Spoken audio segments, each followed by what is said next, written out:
இந்த இடத்துல அபிஷேகம் யாரை தேடுகிறதுனா, அற்பமானவனை அபிஷேகம் தேடுகிறது, பலவீனமானவனை அபிஷேகம் தேடுகிறது, இல்லைனா இழிவானவனை அபிஷேகம் தேடுகிறது. இல்லைனா அங்கே சொல்லப்பட்டிருக்கிறது, உலகத்தில் இழிவானவர்களையும் அற்பமானவர்களையும் இல்லாதவர்களையும் தேவனுடைய அபிஷேகம் தேடுகிறது. இன்னைக்கு இந்த அபிஷேகத்தை குறித்து ஒரு சின்ன ஆலோசனையை தான் நம்ம பார்க்க போகிறோம். ஆண்டவர் நம்ம எல்லாரும் மேலேயும் அபிஷேகத்தை ஊற்றி வைத்திருக்கிறார். ஏன் ஆண்டவர் இந்த அபிஷேகத்தை நமக்கு கொடுத்தார்? நாம் ஆசீர்வதிக்கப்படுவதற்காக தேவன் நமக்கு கொடுத்த மிகப்பெரிய பொக்கிஷம் இந்த அபிஷேக தைலம். ஆமேன்னு சொல்லுவோமா? ஒரு மனிதனை ஆசீர்வதிப்பது எதுனா, ஆண்டவர் கொடுக்குற அபிஷேகம் தான் ஒரு மனிதனை ஆசீர்வதிக்குது. எப்போ ஒரு மனிதனை அபிஷேகம் நிரப்புகிறதோ அப்பொழுது அந்த மனிதன் இந்த உலகத்திலே அடையாளப்படுத்தப்படுகிறான். இன்னைக்கு இந்த மாலை வேளையில் நான் ஜெபித்த பொழுது, நான் அந்நிய பாஷைகளை பேசின பொழுது, என் மேலே ஏதோ ஊற்றுகிறது போல ஒரு ஃபீல் எனக்கு உண்டாச்சு. என் மேலே ஏதோ ஊற்றுறாங்க, எடுத்து என் மேலே ஊற்றுறது மாதிரி இருக்கு. என்ன அப்படின்னு சொல்லி நான் நிதானிக்கும் பொழுது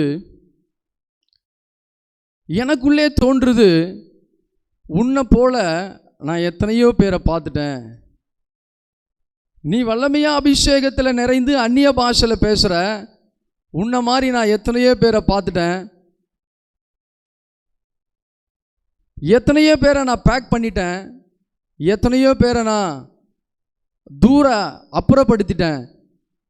நீ என்ன பெரிய ஜுஜிபி, உன்னையும் நான் அப்படி மாற்றுவேன் அப்படின்னு சில ஆவிகள் போராடுது. எதுக்கு விரோதமானா, அபிஷேகத்துக்கு விரோதமா. இன்னும் கொஞ்சம் சொல்லணும்னா, இந்த அபிஷேகத்தை அணைத்து போடும்படி சிலரை நான் பயன்படுத்தி கொண்டிருக்கிறேன். அவர்கள் மேல தேவனுடைய கோபம் வரும். ஆண்டவர் நமக்கு கொடுத்த ஆசீர்வாதம் இந்த அபிஷேக தைலம்.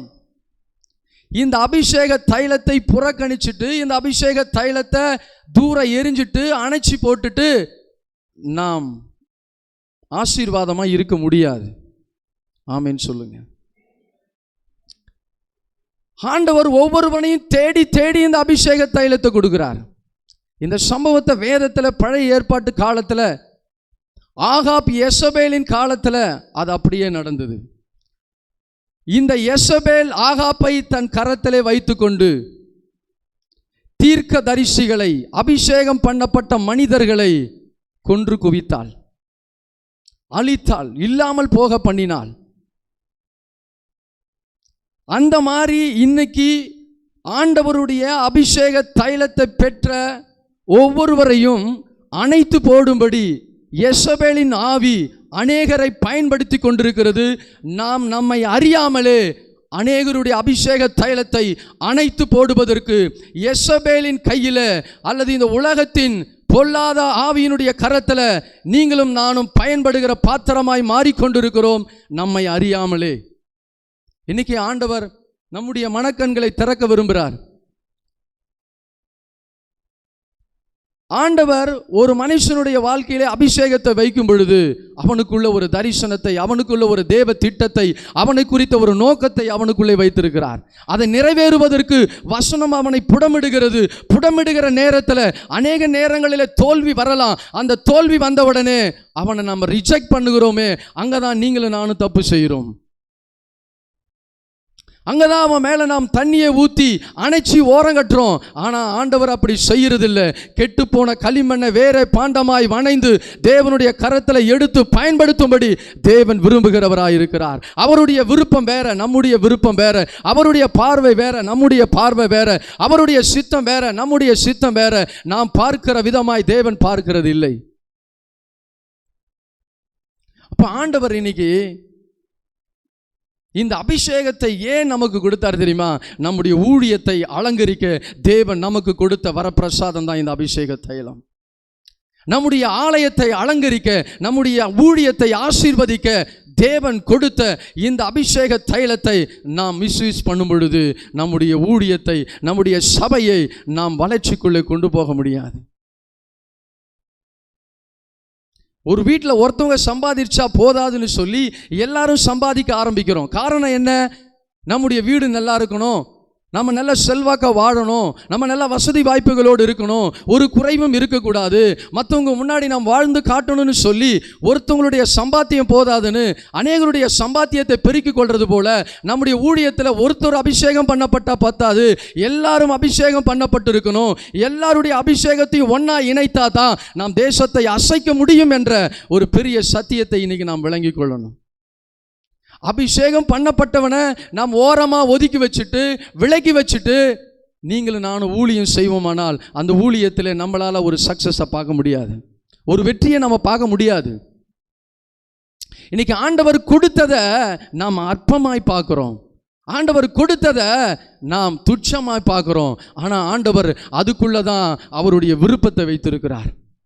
வேதம் சொல்லுகிறது, சவுலை பார்த்து இஸ்ரவேலுடைய அபேட்சை உன்னை நோக்கி இருக்கிறது, தேவனுடைய விருப்பம் உன்னை நோக்கி இருக்கிறதுன்னு சொல்றாரு. எப்போ சவுலை ஆண்டவர் அபிஷேகம் பண்ணினாரோ அப்பவே முழு இஸ்ரவேலுடைய விருப்பமும் சவுலிடத்தில் இருக்கிறது, பரலோக தேவனுடைய விருப்பமும் சவுலிடத்தில் இருக்கிறது.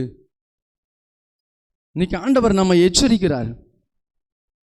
எப்படி நம்ம ஊழியம் செய்யணும் தெரியுமா?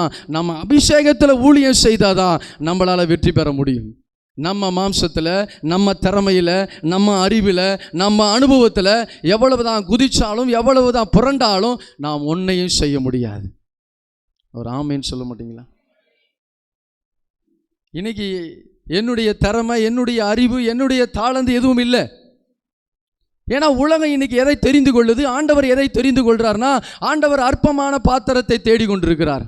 நாம் திறமை உள்ளவர்களை தேடிக்கொண்டிருக்கிறோம். திறமை உள்ளவர்களை வைத்து ஊழியத்தை கட்ட முடியாது, அறிவுள்ளவர்களை வைத்து ஊழியத்தை கட்ட முடியாது, படித்தவர்களை வைத்து ஊழியத்தை கட்ட முடியாது, நல்ல இன்டலெக்சுவலை கொண்டு நாம் ஊழியத்தை கட்ட முடியாது. ஏன் ஆண்டவர் அபிஷேகத்தை கொடுத்தார்? அது யாருக்குள்ளே கொடுத்தார்? அற்பமானவர்களுக்குள்ளே கொடுத்தார்.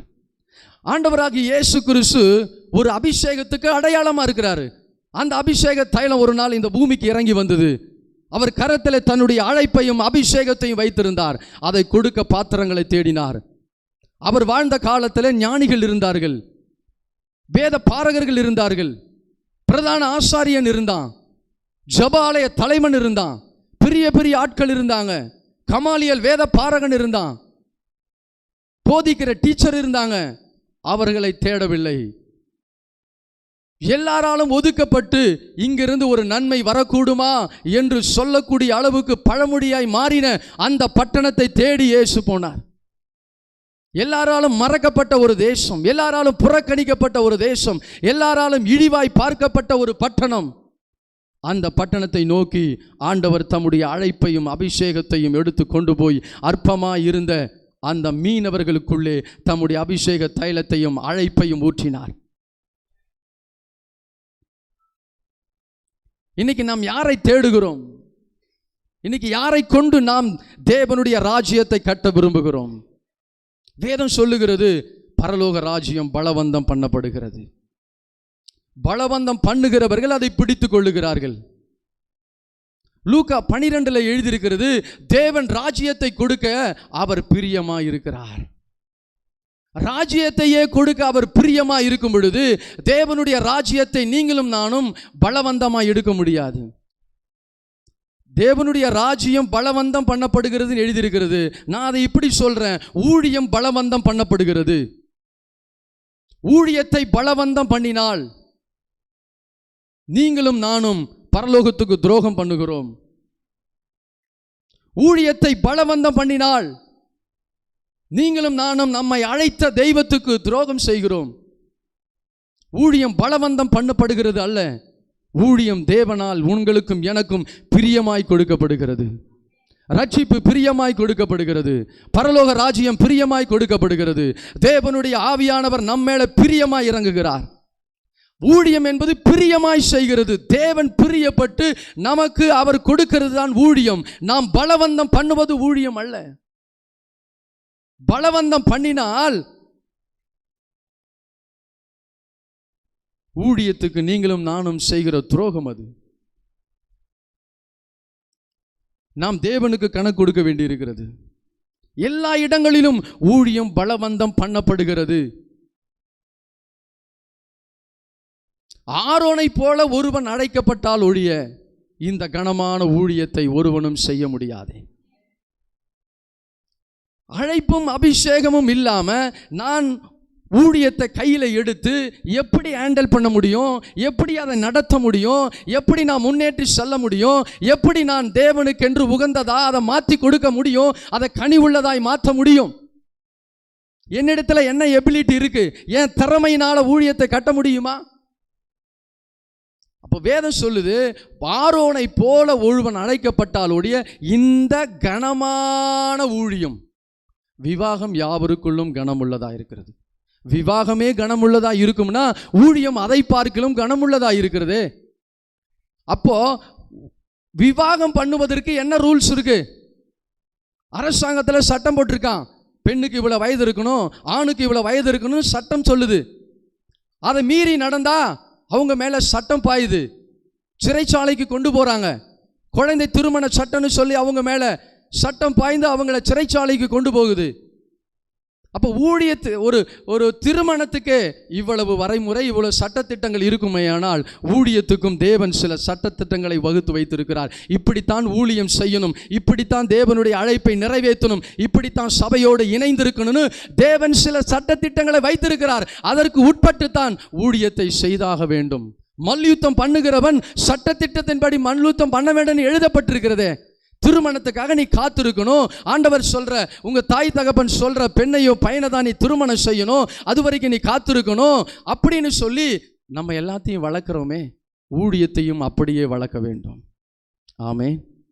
தேவன் நமக்குன்னு முன்குறிக்கிற நேரம் வரணும். ஆண்டவர் நம்மை அழைக்கணும், ஆண்டவர் நமக்கு வாய்ப்பை தரணும். அது வரைக்கும் நீங்களும் நானும் காத்திருக்க வேண்டும்னு ஊழியத்தை குறித்த அந்த கனமான அந்த பிரின்சிபலை நாம போதிக்கணும், சொல்லணும். அப்போ ஊழியம் இன்னைக்கு கத்திரிக்காய் கடை மாரி மாறிடுச்சு.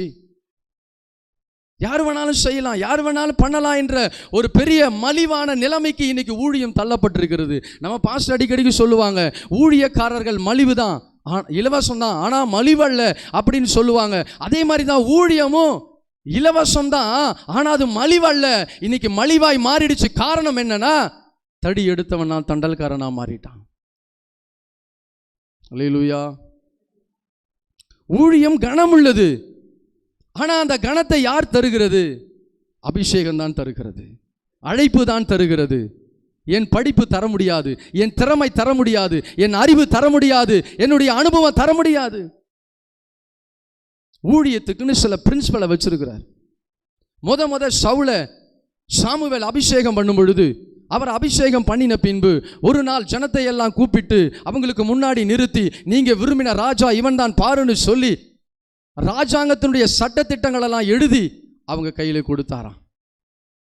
அப்போ ஒரு ராஜ்யத்தை ஆளுவதற்கு சட்டத்திட்டங்கள் இருக்குமே, ஆனால் நம்முடைய ஊழியத்துக்கு சட்டத்திட்டம் இருந்தால் தானே நம்முடைய ஊழியத்தை நாம் சிறப்பாக செய்ய முடியும்.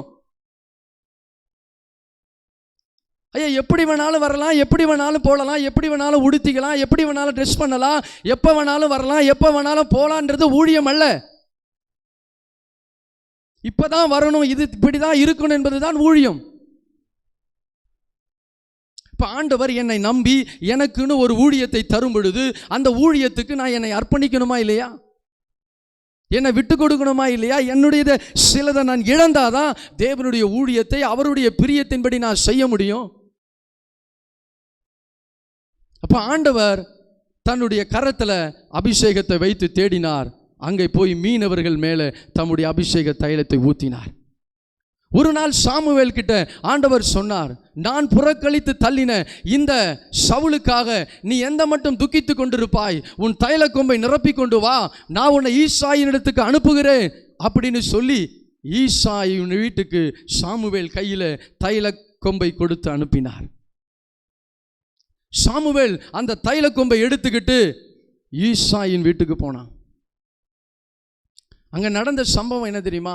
இன்னைக்கு ஊழியத்தை நாம் எப்படி பகிர்ந்து கொடுக்குறோன்னா, சீனியாரிட்டி லெவலில் பகிர்ந்து கொடுக்குறோம், திறமையின் அடிப்படையில் பகிர்ந்து கொடுக்குறோம், பணத்தின் அடிப்படையில் பகிர்ந்து கொடுக்குறோம்.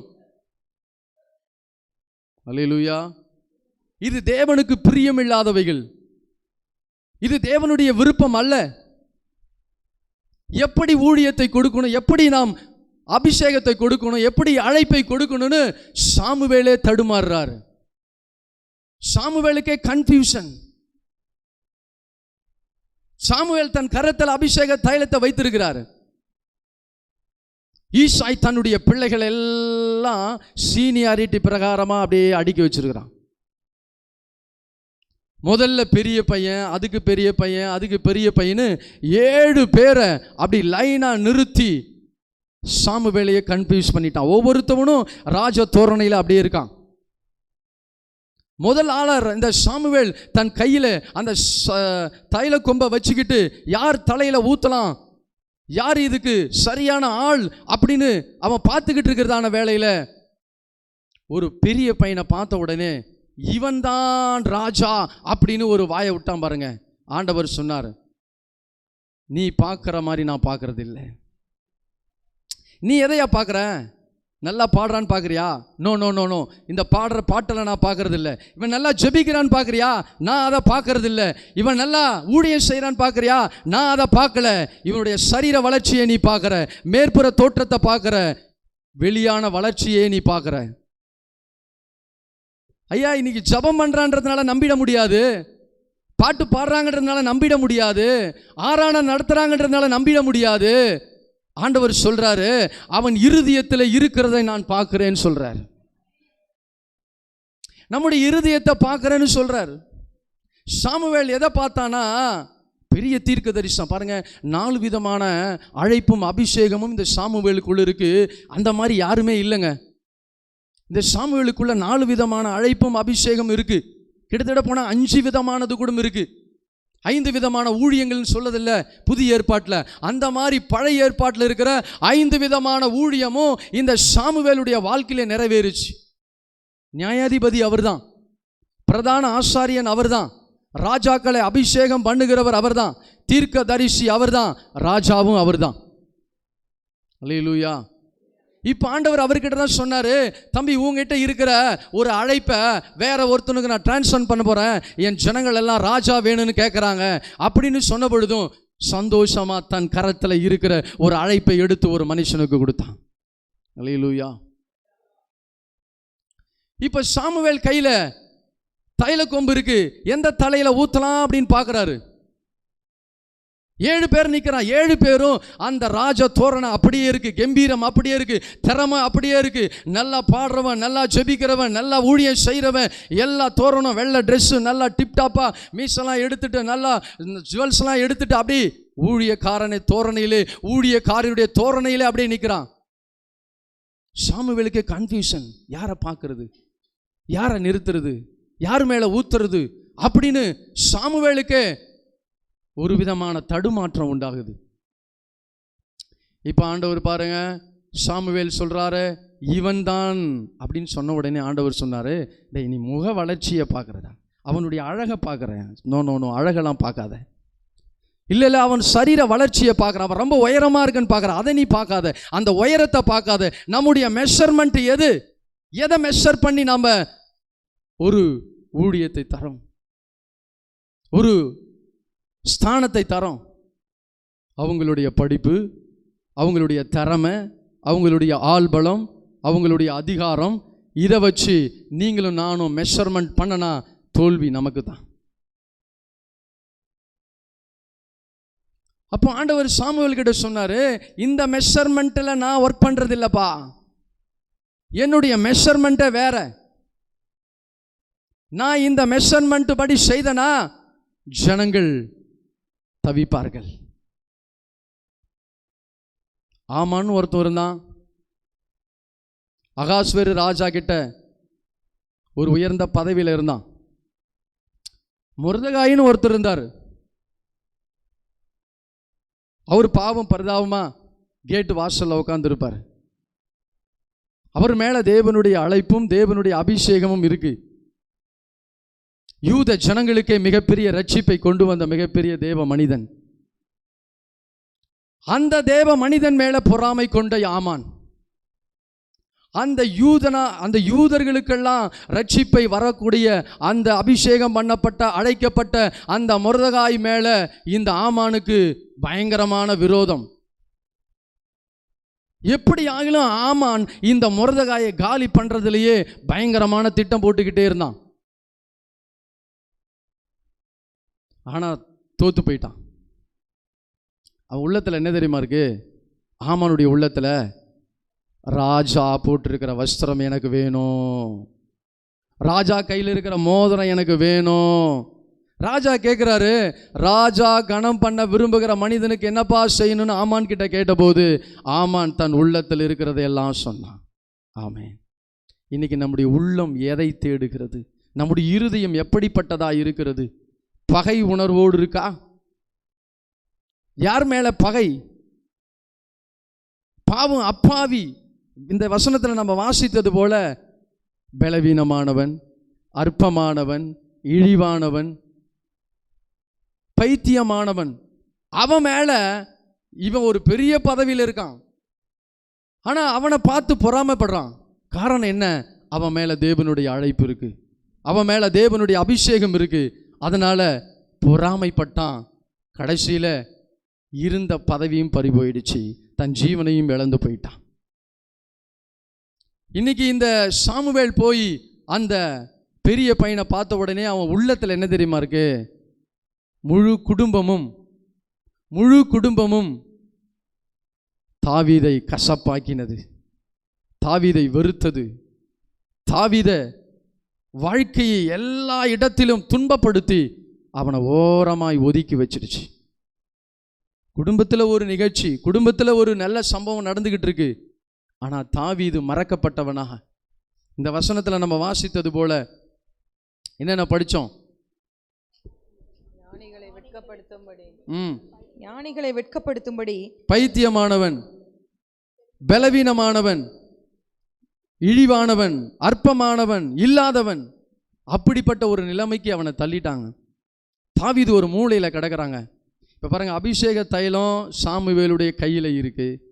வரும்பொழுதே சாமுவேல் சொல்லிட்டாரு, இன்னைக்கு பலி விருந்திருக்கு, எல்லாரும் உங்களை பரிசுத்தம் பண்ணி கொண்டு வந்து அமருங்கன்னு சொல்லிட்டாரு. எல்லாரும் தங்களை பரிசுத்தம் பண்ணி கொண்டு பலி விருந்தில் வந்து உட்காந்துட்டாங்க. இப்போ சாமுவேல் ஆட்டத்தை ஆரம்பிக்கிற நேரம். எல்லாருமே எப்படி தான் வந்திருக்கிறாங்க? பரிசுத்தம் பண்ணி கொண்டு வந்திருக்கிறாங்க. பலி விருந்துக்கு, திருவிருந்துக்கு எல்லாரும் பரிசுத்தம் பண்ணி கொண்டு தான் வந்திருக்கிறாங்க. என்ன பரிசுத்தம்? வெண்ண அடை அணிந்து கொண்டு வந்திருக்கிறாங்க. மேல்புறமான பரிசுத்தம், கைகளை கழுவது, கால்களை கழுவது, தண்ணி எடுத்து தலையிலே தெளிக்கிற இந்த பரிசுத்தத்தை பண்ணி கொண்டு எல்லாரும் உட்கார்ந்துருக்கிறாங்க. ஆனால் உள்ளத்தில் தாவீதின் மேலே கசப்பான வேர் அந்த முழு குடும்பத்துக்கும் இருக்கு.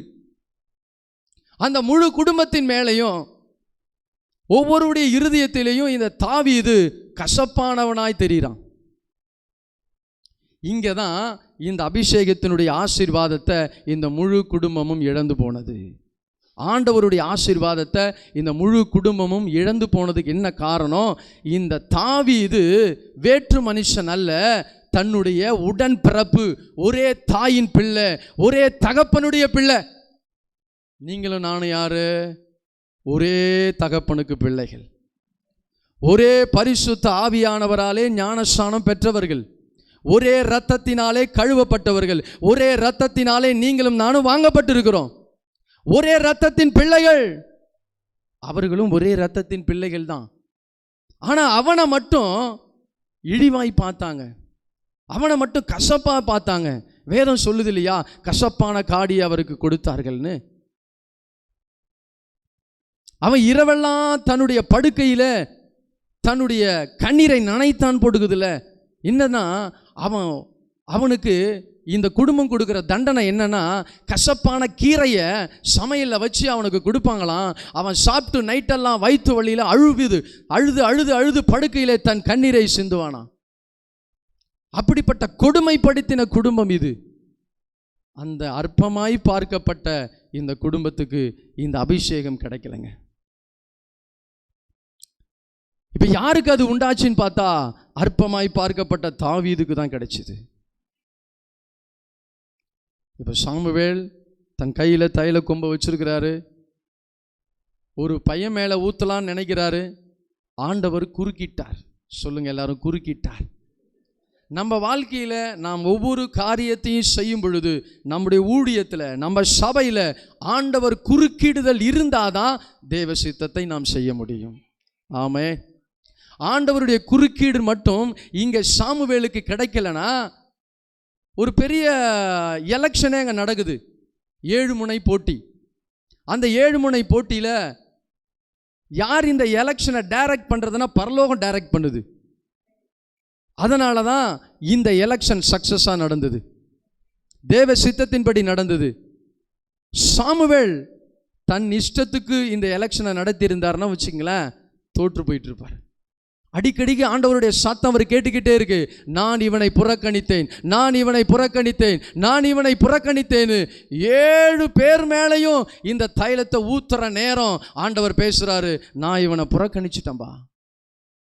ஸோ ஆண்டவருடைய குறுக்கிடுதல் நமக்கு இருந்தாதான் நாம் சக்ஸஸாக ஊழியத்தை செய்ய முடியும். ஆண்டவருடைய குறுக்கிடுதல் நமக்கு இல்லைன்னா நம்ம அறிவு, நம்முடைய சிந்தனை, நமக்கு தெரிந்ததை நாம் செய்து நம்முடைய ஊழியத்தை நாம் சக்ஸஸாக செய்ய முடியாது. ஸோ இது முக்கியமான காரணம் என்னன்னா, ஆண்டவரோடு நேரடி தொடர்பு சாமுவேலுக்கு இருந்ததுனால அவருக்கு உண்டான அந்த சறுக்கல்ல, அவருக்கு உண்டான அந்த தோல்வியில் அவர் மீண்டு எழும்பினார். இன்னைக்கு நம்முடைய வாழ்க்கையில் நிறைய சறுக்குதல்கள், நிறைய வீழ்ச்சிகள், நிறைய தடுமாற்றங்கள், நிறைய தோல்விகள் நீங்களும் நானும் சந்திக்கிறோம். ஆனாலும் தேவனோடு நேரடி தொடர்பு நமக்கு இல்லாவிட்டால் அந்த சறுக்குதல்லே நீங்களும் நானும் ஆண்டு போவோம், எழுந்திருக்க முடியாமல் போவோம். ஆனால் தேவனோடு தொடர்பு இருந்தாதான் நீங்களும் நானும் விழுகிற இடத்திலிருந்து மறுபடியும் எழும்ப முடியும். தேவனுடைய அந்த தொடர்பு தான், தேவனுடைய உறவு தான் உங்களை என்னையும் மறுபடியும் நம்மளை தூக்கி எடுத்து நிறுத்த வல்லமை உள்ளதாக இருக்கிறது. இன்னைக்கு சாமுவேலுக்கு அந்த மிகப்பெரிய அந்த வரப்பிரசாதம் அவனுக்கு இருந்ததுனால, அந்த மிகப்பெரிய பாக்கியம் இருந்ததுனால, இந்த தெரிந்து கொள்ளுகிற விஷயத்தில், இந்த அபிஷேகம் பண்ணுகிற விஷயத்தில், ஊழியத்தை யார் கையில் கொடுப்பது, யார் தேசத்தை ஒழுங்காக நடத்துவான், யார் ஜனங்களை ஒழுங்காக நடத்துவான் என்கிற ஒரு பெரிய காரியத்தை சாமுவேலால் கிரகிக்க முடியல. ஏமாந்து போகிற நேரம், தப்பான ஒருவனை சூஸ் பண்ணுகிற நேரம். ஏற்கனவே சவுலை அபிஷேகம் பண்ணினதுனால சவுல் அவன் மீறிட்டான், அவன் கீழ்ப்படியாமைனா மாறிட்டான். அதை குறித்த துக்கம், அதை குறித்த பாரம் சாமுவேலுக்குள்ள இருக்கு. அதுக்காக கவலைப்பட்டுன்னு ஓரமா உக்காந்துட்டு இருக்கிறாரு. ஐயோ, தப்பான ஒருவனை சூஸ் பண்ணிட்டோமோ, ஆண்டவர் வேணும்னு சொன்னவனை இப்ப அவனை தள்ளிட்டாரே, அவனுடைய கீழ்ப்படியாமை அப்படின்னு சொல்ல ஒரு பெரிய பாரத்தோடு சாமுவேல் இருக்கிறாரு. இப்ப 2வதும் அதே தப்ப அவர் நினைக்கிற மாதிரியே செய்யக்கூடிய ஒரு சூழல் வருது. இந்த 7 பேர் மேலையும் மட்டும் அந்த சாமுவேல் இந்த அபிஷேக தைலத்தை ஊற்றி இருந்தா தேசத்தின் ஜனங்களுக்கு மிகப்பெரிய ஆபத்து வந்திருக்கும். ஒன்றும் இல்லை, அகாஸ்வேர் ராஜா ஆமானுக்கு ஒரு ஸ்தானத்தை கொஞ்சம் உயர்த்தி கொடுத்துட்டாரு, அவ்வளவுதான்.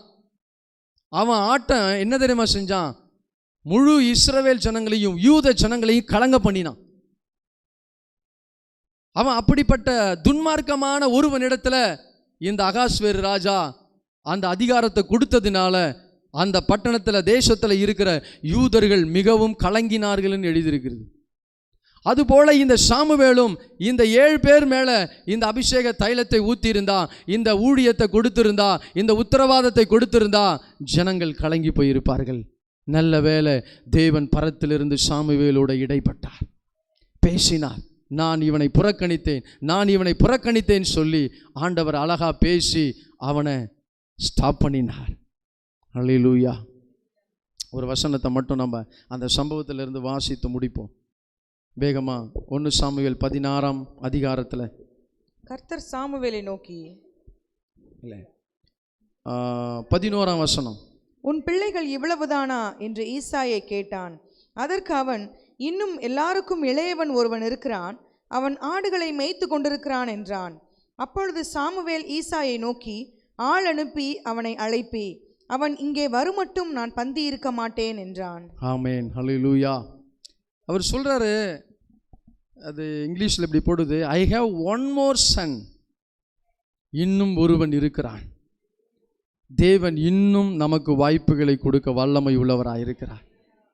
இன்னும் நமக்கு அவர் வாய்ப்பு கொடுக்க வல்லமை உள்ளவராயிருக்கிறார். அல்லேலூயா. அவன் கேட்குறான், யாருமே இல்லையா? நான் வந்ததுக்கு ஒரு முகாந்தரம் இல்லையா? நான் தைல கொம்போடு வந்திருக்கிறேன். என்னை அனுப்பினவர் உண்மையுள்ளவர். அவர் பொய் சொல்ல மனிதன் அல்ல. அவர் மனமாற மனுபுத்திரன் அல்ல. நான் தப்பான அட்ரஸுக்கெல்லாம் வரல, சரியான அட்ரஸுக்கு தான் வந்திருக்கிறேன். சொல், உன்னுடைய பிள்ளைகள் இவ்வளவுதானா? ஒருவேளை நான் ஏமாந்து போயிட்டேனோ, நான் தோத்து போயிட்டேனோ அப்படின்னு நினைக்கிற நேரத்தில் ஈசாயினுடைய வாயிலிருந்து வருது, I have one more Sun.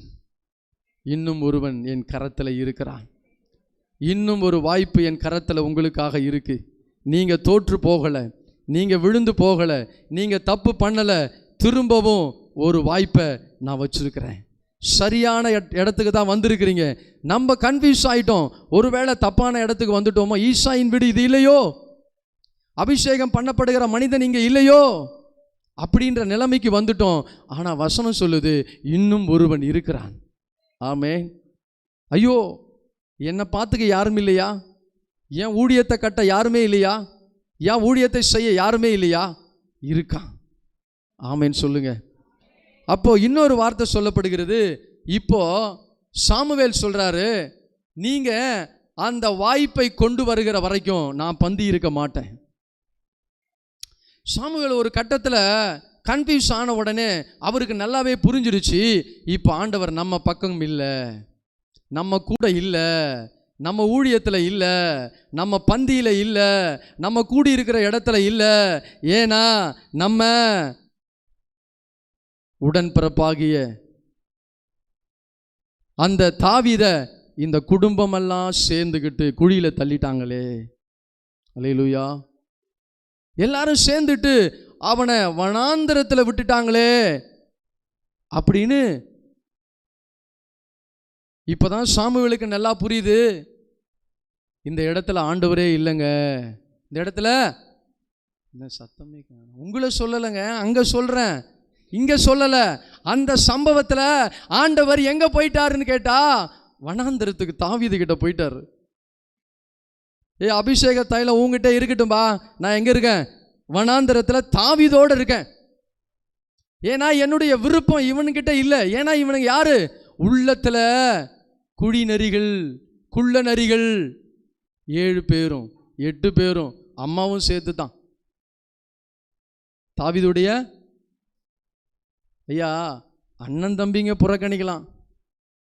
ஆமென். பெத்த தாய் தகப்பன் புறக்கணிக்க முடியுமா?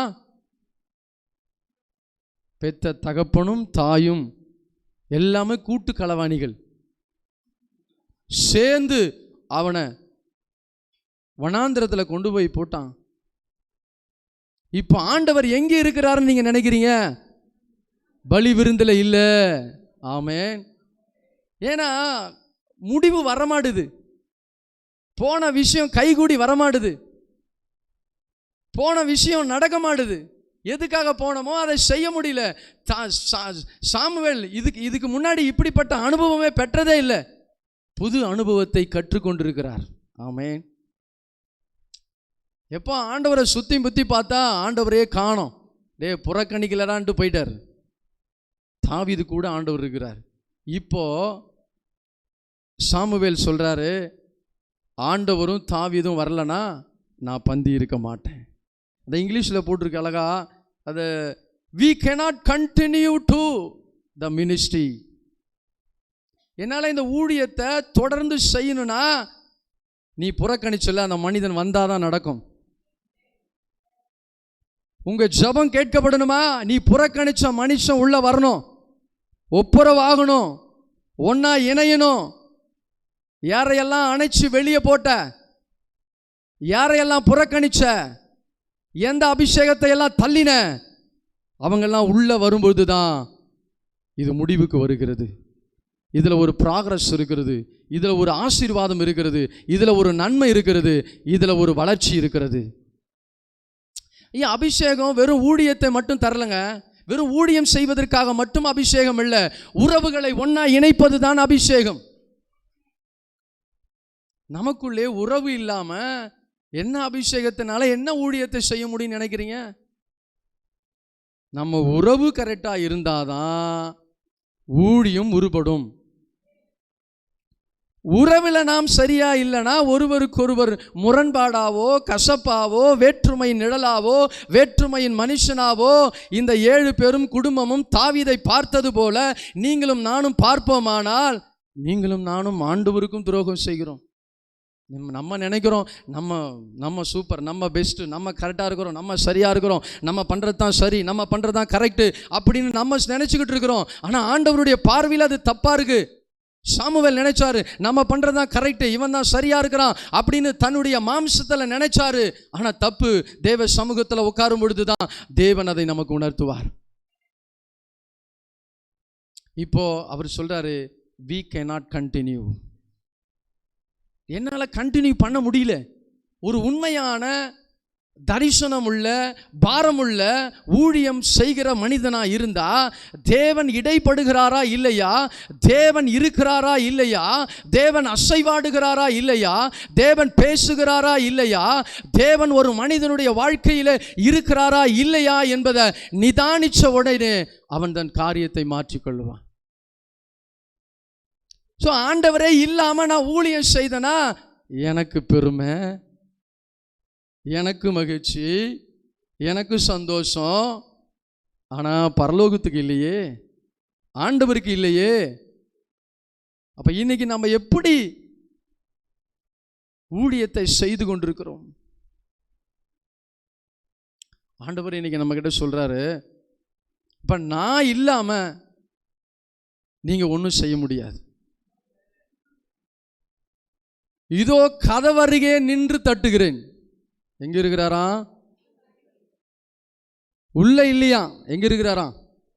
கதவண்டே நின்று தட்டுகிறேன். இப்ப எங்கிருந்து தட்டுறாராம்? வனாந்திரத்திலிருந்து தட்டுறாரு. சாமுவேல், ஈசாய் அந்த 7 பிள்ளைகளை பார்த்து சொல்றாரு, எப்பா உங்க மனசெல்லாம் கொஞ்சம் தரங்கப்பா, ஒரே குப்பப்பா, உங்கள் மனசெல்லாம் கொஞ்சம் தரங்கப்பா.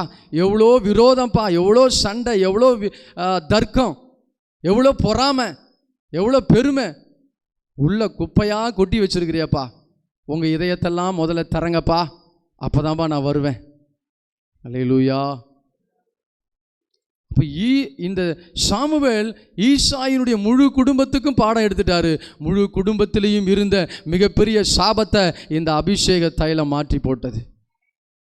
நீண்ட நாளாக இருந்த பகையை இந்த அபிஷேகம் தைலம் மாற்றினது. ஒரு நமக்குள்ள ஆண்டவர் இருந்தார்னா பகையை உடைக்கிறதுக்கு தான் ஆண்டவர் வந்தார். 2 திறத்தாரையும் ஒன்றாய் மாற்ற விரும்புகிறேன்னு சொன்னார். ஒப்புரவாகுதலின் ஊழியம் செய்ய தான் அபிஷேகத்தை கொடுத்துருக்கிறாரு. குதிக்கிறதுக்கோ அந்நிய பாஷை பேசுறதுக்கோ அப்புறம்தான்.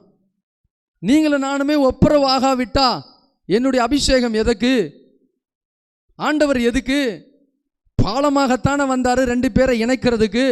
உயர்ந்தவன் தாழ்ந்தவன் படித்தவன் பணக்காரன் இல்லாமல், வேற்றுமை நிழல் இல்லாமல், நாம் எல்லாரும் ஒரே தாயின் வயிற்றில் பிள்ளைகள், ஒரே தகப்பனுடைய பிள்ளைகள், ஒரே இரத்தத்தினாலே வாங்கப்பட்ட பிள்ளைகள் என்ற பெரிய முத்திரைக்குத்தானே நீங்களும் நானும் சொந்தக்காரர்.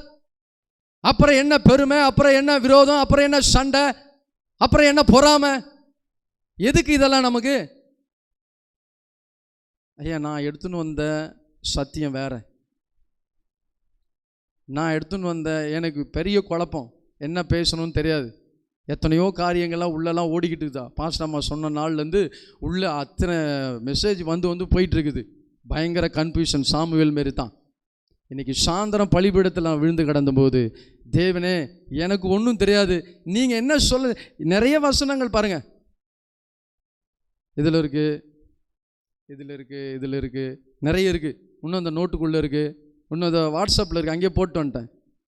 டைரி அங்கேயே விட்டு வந்துட்டேன். வாட்ஸ்அப்பில் எடுத்து அனுப்ப சொன்னேன். அது உள்ள நிறைய இருக்குது. ஆனால் ஆண்டவர் என்ன சொல்ல சொன்னாரோ அதை நான் சொல்ல போகிறேன் அப்படின்னு வந்து நின்ட்டேன். எனக்கு ஒன்றும் தெரியாதுப்பா. நீங்கள் யாரு கூடயே பேச விரும்புகிறீங்க, நீங்கள் என்ன சொல்கிறீங்களோ, வாயிலிருந்து புறப்பட பண்ணுறீங்களோ அதை மட்டும் அளந்து சொல்லிவிட்டு நான் முடிச்சிடுறேன். 6 கிட்ட வந்துடுச்சு. முதல்ல நான் சொன்னது மாதிரி அபிஷேகம் பண்ணப்பட்டவர்களை அணைக்கிற ஊழியத்திலிருந்து விடுவித்துக் கொள்ளுங்கள். இந்த ஊழியத்தை தொழிலாய் செய்கிறவர்கள்,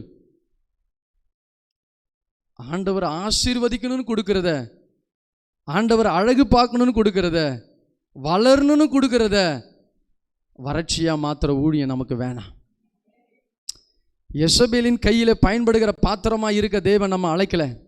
பிசாசனுடைய கையில இருந்து அவனுடைய சித்தத்தை செய்வதற்கு நாம் அழைக்கப்படல. தேவனுக்கு பிரியமானதை செய்ய நாம் அழைக்கப்பட்டிருக்கிறோம். அப்படி இருதயத்தில் உள்ளவைகள் எல்லாம் செய்ய நாம் அழைக்கப்பட்டிருக்கிறோம். அப்போ ஆண்டவருடைய தெரிந்து கொள்ளுதலுக்கு நீங்களும் நானும் எதிர்த்து நிற்கிறதுக்கு யாரு? அன்னைக்கு பேதுரை பார்த்து ஆண்டவர் சொன்னாரு, நான் சுத்தமாக்கினதை நீ ஏன் தீட்டான்னு நினைக்கிறேன்? எப்பா நான் சுத்தமாக்கிட்டேன்ப்பா, புறஜாதிகளுக்கு ரட்சிப்பை கொடுக்க நானே பிரியமா இருக்கேன், நீ என்னப்பா குறுக்கில் வந்து தடையா நிற்கிற அப்படின்னு பேதுரு ஒரு மிகப்பெரிய அப்போஸ்தலன், அவருக்கே சில கன்ஃபியூஷன். அதையும் தேவன் தெளிவுபடுத்தினார். இன்னைக்கு தேவன் நமக்கு தெளிவுபடுத்துகிறார், நம்முடைய இருதயங்களை திறக்கிறார், நம்முடைய மனக்கண்களை திறக்கிறார். இன்னைக்கு நாம் செய்கிற ஒவ்வொரு காரியத்திலையும் தேவனுடைய சித்தம் இருக்கும்படி நாம் விரும்புவோம். தேவனுடைய விருப்பம் இருக்கிறதா?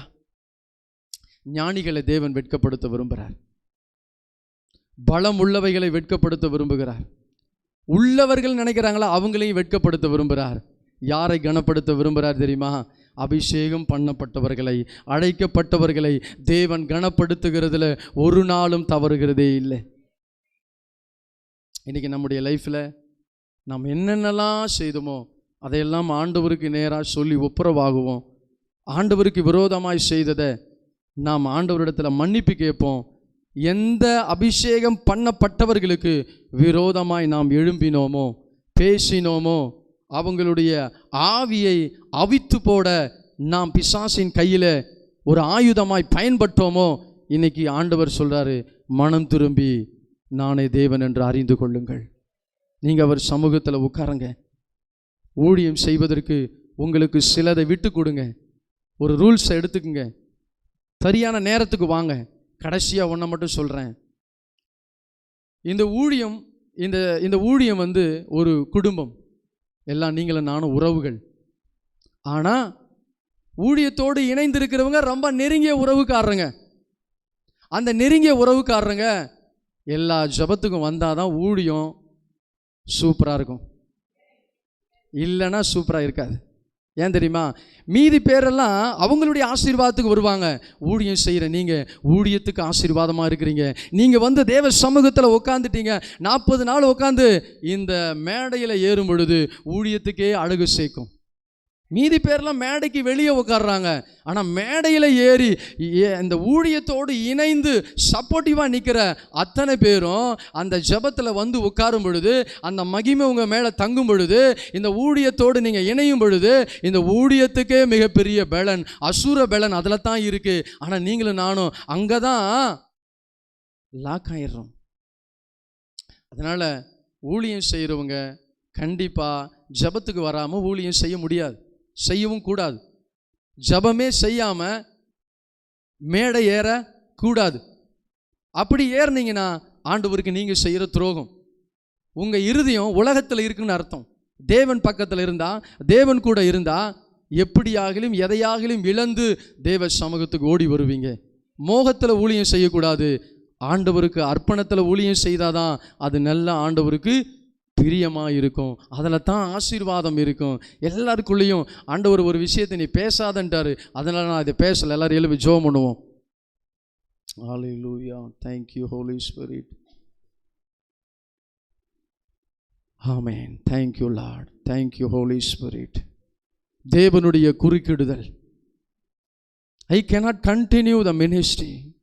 ஆண்டவருடைய குறுக்கீடு இல்லாமல், தேவனுடைய நேரடி தொடர்பு இல்லாமல், அவருடைய சத்தம் கேட்காம, அவருடைய குரலை கேட்காம நான் ஊழியத்தை கண்டினியூ பண்ண முடியாதுப்பா. என் ஜபத்தை கண்டினியூ பண்ண முடியாதுப்பா. என் ஜபத்தில் தேவனுடைய குறுக்கிடுதல் வேணும். என் ஜபத்தில் ஆண்டவருடைய குறுக்கிடுதல் வேணும். என்னுடைய ஊழியத்தில் ஆண்டவருடைய இடைப்படுதல் வேணும். ஆண்டவரை நான் செய்கிற ஒவ்வொரு காரியத்திலையும் தேவனுடைய இடைப்படுதலும், தேவனுடைய வார்த்தையும், தேவனுடைய சத்தமும் எனக்கு தேவை. ஆண்டவரே, எத்தனை பேர் ஜெபிக்க விரும்புறீங்க?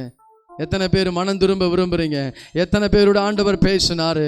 எதை நீங்க ஆண்டவருக்குன்னு விட்டு கொடுக்க விரும்புறீங்க? இனி என்னுடைய ஊழியம் ஆண்டவரை உமக்கு தான் முதல் ப்ரிஃபரன்ஸ் அப்பா, உங்களுக்கு தான் முதன்மையான இடம், எனக்கு லாபமா இருக்கிறத நான் நஷ்டமும் குப்பையுமா எண்ணி உங்க சமூகத்துக்கு ஓடி வர போகிற ஆண்டவரே, உங்க அழைப்பு என் மேல இருக்கு, உங்க அபிஷேகம் என் மேல இருக்கு, உங்களுடைய திட்டம் என் மேல இருக்கு, உங்க சித்தம் என் மேல இருக்கு, அதை நிறைவேற்ற என்னை நான் அர்ப்பணிக்க விரும்புறேன் ஆண்டவரே. இனி எனக்குள்ள விரோதம் இல்ல, எனக்குள்ள சண்டை இல்ல, எனக்குள்ள பகை இல்ல, எனக்குள்ள கசப்பை இல்ல. தேவன் விரும்புகிறத நான் வேண்டான்னு சொல்ல மாட்டேன். தேவன் ஆயத்தம் பண்ணினத, தேவன் கொடுக்க விரும்புறத, தேவன் ஆசீர்வதிக்க விரும்புறத நான் தடையா இருக்க மாட்டேன், நான் அதுக்கு முட்டுக்கட்டையா இருக்க மாட்டேன். ஆண்டவரே, இனி நான் ஆசீர்வாதமாய் மாற விரும்புறேன். யாருடைய ஆசீர்வாதத்துக்கும் நான் தடையா நிற்க மாட்டேன், யாருடைய ஊழியத்துக்கும் நான் தடையா நிற்க மாட்டேன், பரலோக தேவனுடைய ராஜ்யத்துக்கு நான் தடையா நிற்க மாட்டேன், தேவனுடைய விருப்பத்துக்கு நான் தடையா நிற்க மாட்டேன். ஆண்டவரே, இனி என் இருதயம் ஆண்டவரே உங்க ரத்தத்தால கழுவப்படுவதாக. எனக்குள்ளே கசப்புகளை எடுத்து போடுறேன். யார் மேல எனக்கு விரோதம் இல்லை, யார் மேல எனக்கு பகை இல்லை. ஆண்டவரே, உங்க அபிஷேகத்தை நான் கனப்படுத்த போறேன்பா, உங்க அழைப்பை நான் கனப்படுத்த போறேன்பா. ஆண்டவரே, இன்னைக்கு என் மனக்கண்களை திறந்து விட்டீங்களே, நன்றி அப்பா. எத்தனை பேர் ஜெபிக்கிறீங்க? ஆண்டவரே, மனக்கண்களை திறந்தீங்களே, நன்றி. உங்க ஊழியம் அந்த அபிஷேகத்திலையும் அழைப்பில நான் இருக்கிறதுப்பா. ஆண்டவரே, நீ அபிஷேகம் பண்ணப்பட்டவன, நீ தெரிந்து கொண்டவன, நான் வெறுக்கிறதுக்கு யாரு, நான் தள்ளுறதுக்கு யாரு, நீங்க கொடுக்கணும்னு நினைக்கிறத வேண்டான்னு சொல்றதுக்கு நான் யாரு, நீங்க ஆயத்தம் பண்ணினத தடை செய்வதற்கு நான் யாரு? நான் பரிசுத்தம் பண்ணினதை நீ தீட்டாக நினைக்காத, நான் ஆசீர்வதித்தத நீ தடை செய்யாத, நான் கொடுக்கணும்னு நினைக்கிறத தடுக்கிறதுக்கு நீ பரலோகமே கொடுக்கணும்னு நினைக்கும் பொழுது நீங்களும் நான் அதை தடை செய்ய முடியாது. தகப்பனே, இந்த இரவு வேளையில உங்க அபிஷேக தைலம் எங்க ஆலயத்துல முழுவதுமாய் ஊற்றப்படுவதற்கு தடையாய் நிற்கிற எல்லா தடுப்பு சுவரையும் இயேசு கிறிஸ்துவின் நாமத்தினாலே எங்களை விட்டு நாங்க அப்புறப்படுத்துகிறோம். யார் மேல எங்களுக்கு கசப்பு இல்லப்பா, யார் மேல எங்களுக்கு விரோதம் இல்லப்பா. எங்களுக்கு கொடுக்கப்பட்டதை நாங்க செய்யறோம், அவங்களுக்கு கொடுக்கப்பட்டதை அவங்க செய்யறாங்க. எங்க கைக்கு நேரிடுகிறத நாங்க முழு பலத்தோடு செய்ய விரும்புறோம். எதையும் நாங்க பலவந்தம் பண்ண கூடாது ஆண்டவரே. பலவந்தம் பண்ணி பிடிக்கிறது பரலோகத்துக்கு அழகல்ல, தேவ சித்தத்துக்கு நிகரல்ல. ஆண்டவரே, எதையும் நாங்க பலவந்தம் பண்ண ஆண்டவரே விரும்பலப்பா. நீங்க உங்களுக்கு சித்தமான தாங்க ஆண்டவரே, உங்களுக்கு சித்தமானத எங்க கைக்கு நேரிடுகிறத நாங்க செய்து உங்க ராஜ்யத்துக்கு வர விரும்புறோம்ப்பா. எங்களுக்கு கொடுக்கப்பட்ட ஆசீர்வாதத்துக்கு நாங்களே தடையா இருக்க விரும்பல. எங்களை ஒப்பு கொடுக்கிறோம் ஆண்டவரே, எங்களை தாழ்த்துகிறோம் அப்பா, எங்களை வெறுமையாக்குகிறோம். உங்க அபிஷேகம் இன்னும் வளரட்டும், எங்க ஊழியத்துல இன்னும் உங்க அபிஷேகம் வளரணும்ப்பா. அபிஷேகம் பண்ணப்பட்ட பிள்ளைகள் இன்னும் அநேகம் எழும்பணும். அதுதான் எங்களுக்கு அழகு, அதுதான் எங்க வளர்ச்சி, அதுதான் எங்கள் முதிர்ச்சி, அதுதான் எங்க எல்லையின் விரிவாக்கம், அதுதான் எங்க ஊழியத்துக்கு அழகப்பா.